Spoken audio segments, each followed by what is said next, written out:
Hoy vamos a desentrañar las ideas, esas raíces profundas, tanto filosóficas como teológicas, que realmente moldearon la fundación de los Estados Unidos. Bueno, a ver, vamos a meternos de lleno en esto. Todo arranca con el gran desafío que tenían los fundadores, ¿no?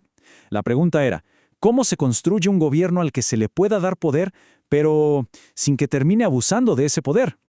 Y para diseñar esta nueva nación, los fundadores no es que empezaran de la nada, no, se apoyaron, digamos, en dos grandes corrientes de pensamiento de su época. Por un lado, teníamos la teoría política superracional de John Locke, y por el otro, algo que a menudo se pasa por alto, pero que fue potentísimo, la influencia del Gran Despertar. Imagínense, son dos corrientes que parecen totalmente opuestas, ¿no? La razón así fría y calculadora contra una fe súper intensa y personal. Pero, increíblemente, estas dos cosas se fusionaron y ¡pum!, encendieron la mecha de la revolución. Es que este despertar religioso trajo una idea muy potente. Si todos somos iguales ante Dios, entonces, ¿por qué existen estas jerarquías sociales y políticas aquí en la Tierra? De repente todo eso se volvió cuestionable. Y claro, eso desató un deseo enorme de libertad, que ya no era solo espiritual, sino que se convirtió en una exigencia política. Bueno, ahora pasemos a ver cómo todas estas ideas terminaron plasmadas en papel en lo que podríamos llamar la misión fundacional de Estados Unidos, la Declaración de Independencia. Aquí Jefferson, con una clarísima influencia de Locke, plantea algo fundamental. Dice que estos derechos no los da el gobierno, son inalienables. ¿Y por qué? Porque vienen de una autoridad que está por encima del Estado, el Creador. Pero ojo, aquí viene lo interesante. Cuando ellos hablaban de libertad o felicidad, no se referían a lo mismo que entendemos nosotros hoy en día. Para nada. Sus definiciones eran pero muy diferentes. Miren, ellos hacían una distinción clave entre libertad y licencia. La libertad era la libertad para hacer lo correcto, para actuar con virtud. En cambio, la licencia era la libertad de no tener ninguna restricción, el hacer lo que a uno le venga en gana. Y esto último para ellos era súper peligroso, destructivo incluso. Y eso de la búsqueda de la felicidad tampoco era buscar estar contento todo el tiempo. No, era una referencia directa a un concepto griego, eudaimonia, la idea de que el propósito de la vida es buscar activamente la virtud, la excelencia.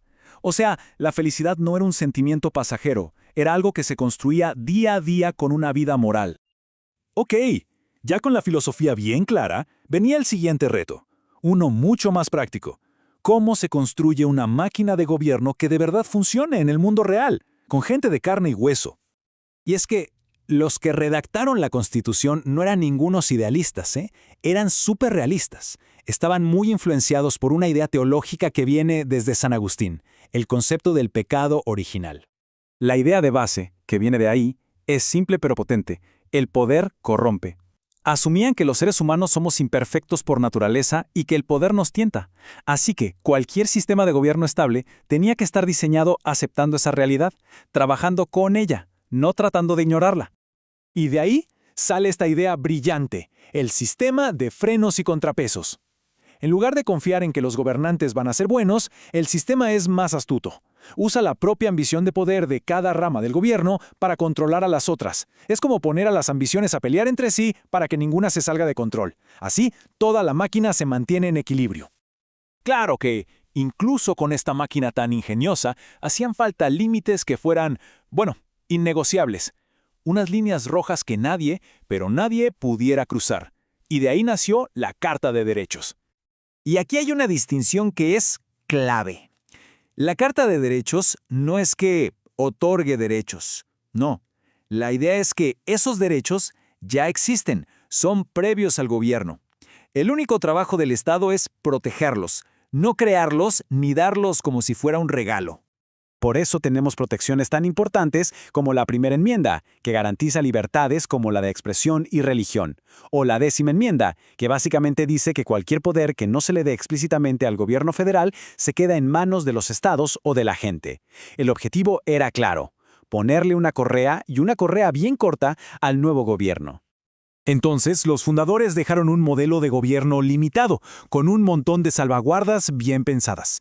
Pero la pregunta del millón es, después de más de 200 años, ¿qué queda de ese modelo original hoy en día? Pues miren este dato, 72.564. Según la fuente, ese era el número de páginas que tenía el Código de Regulaciones Federales en 2019. Para que nos hagamos una idea, es un laberinto de reglas tan gigantesco que nadie podría leerlo completo en toda una vida. Y la consecuencia de ese laberinto legal es, bueno, tremenda. Se estima que una persona promedio en Estados Unidos comete unos 3 delitos federales graves al día. Y lo peor es que la mayoría de las veces ni siquiera lo sabe. Cualquier cosa, por simple que parezca, puede ser una violación a alguna regulación perdida por ahí. La fuente lo plantea de esta manera. Este es el estilo de vida de un pueblo libre. Esto es totalitarismo blando. Así es como renace el Leviatán. El argumento es que esta expansión brutal del poder federal es justamente lo contrario a lo que querían los fundadores. Ellos buscaban evitar, a toda costa, un poder centralizado y aplastante. Y esto nos deja con una pregunta final bastante provocadora. ¿Será que aquel sistema, diseñado para controlar la naturaleza imperfecta de los gobernantes, ha terminado, irónicamente, dando paso a la misma bestia que los fundadores intentaron encadenar? ¿Será que el Leviatán, ese estado todopoderoso, ha vuelto, pero con una cara nueva,